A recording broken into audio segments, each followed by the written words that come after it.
I want to share these 3 rules for real estate investors that I actually learned from another real estate investor. Rule number 1, motivation over money. Now, when I say motivation over money, I'm not saying that money does not supposed to be important to you.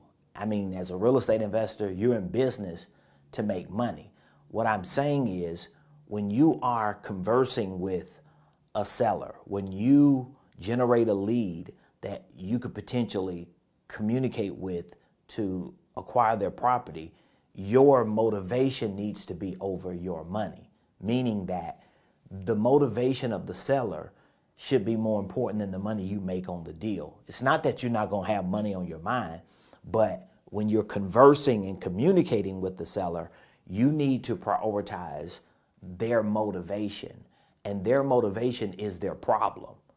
And if you can focus on their problem and figure out a solution for the problem, what you're doing is prioritizing motivation over money. For example, if you speak to a seller on the phone, or if you meet up with a seller in person, and if your whole conversation with them is about how much money you're going to get out the deal, how much you can sell the house for, and what the numbers and metrics are, and you never talk about their problems and the situation that they're in that has motivated them to sell the home, most likely you ain't gonna get no deal. And if you do get deals like that, it won't be as many as you could get if you approach the conversation, conversing and communicating with them in light of what is your problem, how can we solve it, and here are some solutions, here are some strategies, here are some things you need to look for, even though you personally know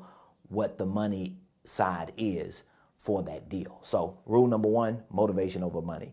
Rule number 2, listening over speaking. Like, this is sales 101.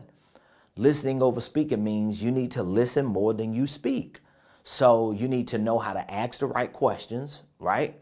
And then when you ask the right questions, you need to listen and allow them to speak, because a lot of times if a seller is motivated, whether they're motivated by choice or by force to sell their home, if you ask them the right questions, they're going to give you more than the answer that you might have asked a question about.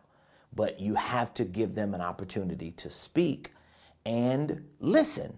It's just as simple as that. A lot of real estate investors and salespeople in general, they always want to talk. They want to show people how much they know. They want to, like, just articulate these concepts and ideas and all these strategies and solutions. And the seller, their motivation, which is their problem, is overwhelming their mind. They really don't care nothing about all that other stuff. And most of the stuff that a real estate investor would talk to a seller about, they might not even want to listen to.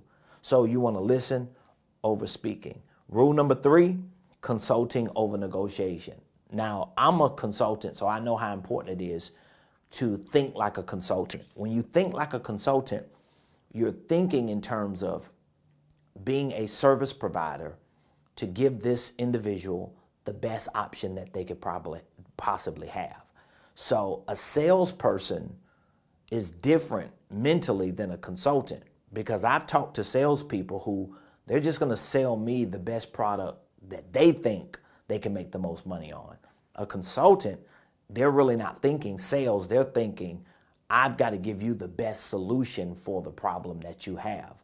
And I think that there's a healthy medium between the two where, of course, you have to sell yourself. Of course, you want to close the deal. Of course, you want the opportunity to acquire the property.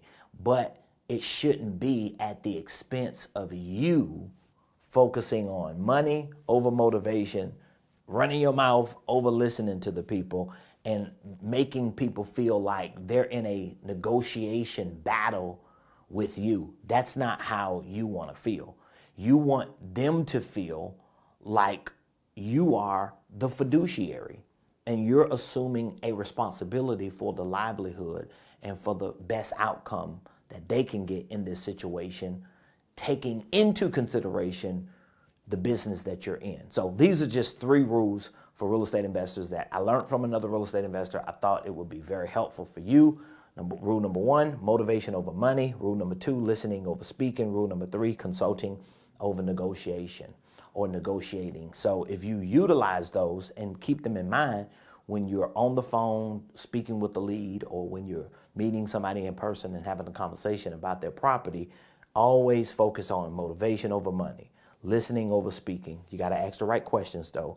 Consulting over negotiating, and it should be from a pure, sincere, authentic place that people can feel your heart and know that you do have empathy, you do have compassion, and you're concerned about the outcome for them, not just the outcome for you.